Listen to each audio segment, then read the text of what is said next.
At number 10, we have Super Baseball 2020. It's a futuristic style baseball game developed and published by EA in 1991.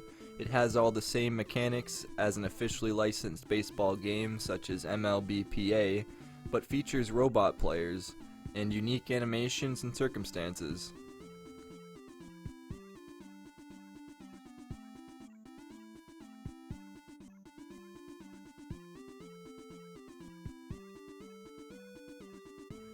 At number 9, we have NBA Live 95. It's an officially licensed NBA basketball game developed and published by EA in 1994. The gameplay is surprisingly smooth and the graphics and animation are well done. One of the first games I owned on the Genesis back in the day, and I feel it's still one of the best basketball titles of the 16-bit era. Number 8, we have Super Volleyball. It's an arcade-style volleyball game. As it was originally an arcade game, developed by Video System Co. and published by Sega in 1991.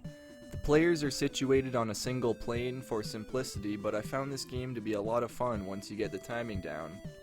Basically, you have a player to serve, one to volley, and one to spike. When the opposing team fires back, you use the server to try and keep the ball up.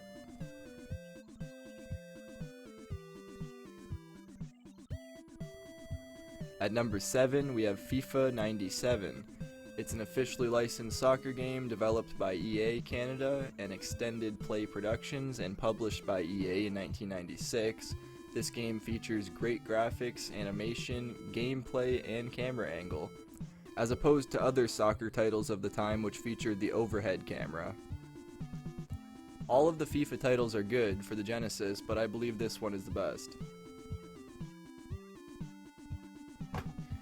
At number 6, we have Road Rash. It's a motorcycle street racing game developed and published by EA in 1991. The game featured smooth controls with the ability to pick up or buy weapons, new bikes, also has cool environments and an awesome soundtrack, with hilarious cutscenes depending on what happens during the race.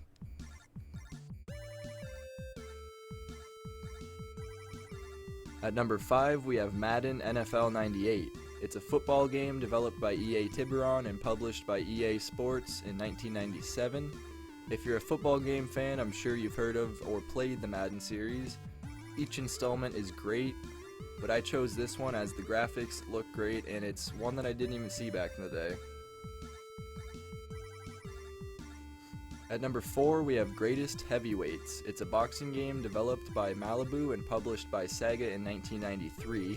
It features 2.5D graphics, which enhance ring movement tremendously. Many boxing games of this time are on one plane, where Greatest Heavyweights allows full rotation of the ring. It's still a boxing game, but looks and plays great, my favorite of the 16-bit era. At number 3, we have Mutant League Football. It's a football game developed and published by EA in 1993. Many obstacles during the game, such as pits, mines, and player attacks. Mutant League Football features some of the funniest text and animation on the Genesis.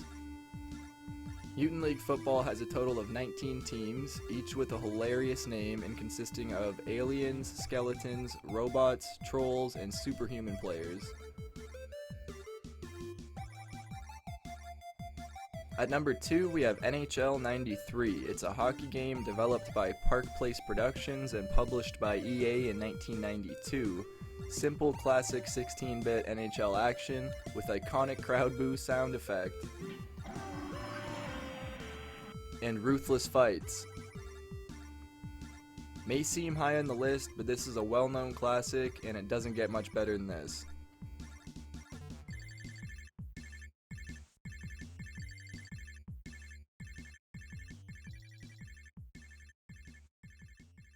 Aside from the top 10, I had a few other games that I thought were good contenders for the list, so here's a few honorable mentions. At number 3, we have Jennifer Capriati Tennis. You could probably put another game in this last spot of the honorable mentions list, but this is a tennis game developed by System Satcom and published by Sega in 1992. The gameplay is fun and simple and reminds me of Mario Tennis. There was also a tennis game on the Genesis that had the 4-player attachment built into the cartridge called Pete Sampras Tennis. At number 2, we have Skitchin. It's basically Road Rash on rollerblades. You grab onto the bumper or skitch from car to car to gain speed and progress position. Definitely a title you should check out if you haven't already, or if you're a fan of Road Rash.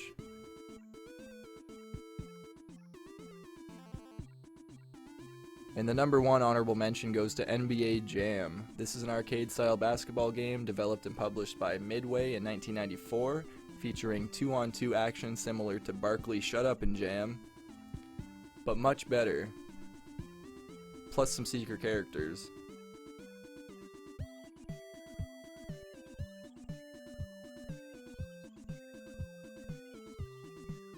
And at number 1 we have Mutant League Hockey. It's a hockey game developed and published by EA in 1994.